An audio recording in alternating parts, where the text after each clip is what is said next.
तो hello everyone, welcome to the banking exam navigator. मैं हूं आपको मेंटर प्रखर। और इस वक्त की जो एक मेजर न्यूज़ है वो ये है कि amalgamation of regional rural banks हो गया है। यानी सरकार ने प्रेस इंफॉर्मेशन ब्यूरो में जो रिलीज़ किया उसके तहत उन्होंने कहा है कि अब जो आरआरबीज हैं 11 स्टेट के, उनको मिला दिया जाएगा। और उसी के ऊपर आज हम ये पूरे सेशन कर रहे हैं और उसी के ऊपर बातचीत कर रहे हैं। यहाँ पे जैसा कि आप देख पा रहे होंगे, मैंने सारे बैंकों के नाम लिख दिए हैं with respect to their state, जिसमें कि 11 स्टेट टोटल शामिल हैं।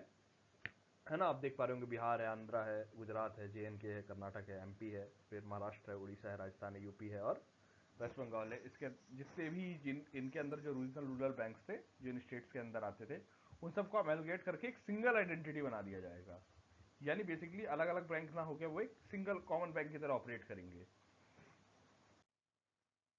और अगर हम स्पेसिफिकली अमेलगमेशन की बात करें तो ये फोर्थ फेज है। मतलब इसके पहले भी 3 बार अमेलगमेशन हो चुका है, जैसे कि आप देख पा रहे होंगे यहाँ पे मैंने जो मेंशन भी किया अपनी स्लाइड्स में कि फेज वन जो था वो 2006 से 2010 के बीच में था, जिसमें जो आरआरबी थे वो 196 से 82 में रिड्यूस करे गए। फिर फेज टू भी हुआ जिसमें 2013 से 2015 के बीच चला, जिसमें आरआरबी जो थे उनको रिड्यूस किया गया 82 से 56 में।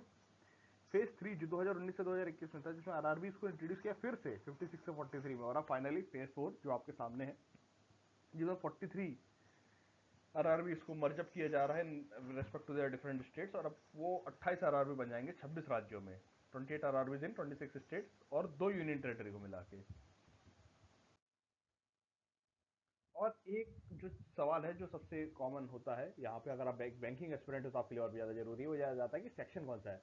तो याद रखिएगा कि बैंकिंग एक्ट जो 1976 का है, उसका सेक्शन 23A का सब सेक्शन 1 के तहत सेंट्रल गवर्नमेंट को यह अथॉरिटी होती है कि वो आरआरबीज को अमेलगमेट करके सिंगल आइडेंटिटी बना सकती है।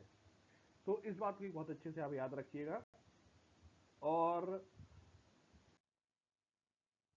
अगर हम बात करें स्पेशली कि जो आरआरबी का पूरा स्ट्रक्चर है तो होता क्या है, तो देखिए जो रेगुलेटरी फ्रेमवर्क की अगर आप बात करें तो मैंने यहाँ लिख भी रखा है कि इनको बेसिकली रेगुलेट तो करता है आरबीआई, लेकिन इनका जो सुपरविजन होता है या यूँ कहें कि इनका गाइडेंस या इनके लिए भी जो एक पूरा स्ट्रक्चरल वर्किंग कैसी होगी उस सारी चीज़ों को डिज़ाइन करता है, वो काम होता है नाबार्ड का, national bank for agriculture and rural development. है ना। और अगर हम बात करें शेयर होल्डिंग की, तो इसमें सेंट्रल गवर्नमेंट 50% स्टेक रखती है, स्पॉन्सर बैंक 35% रखता है और स्टेट गवर्नमेंट 15% रखती है।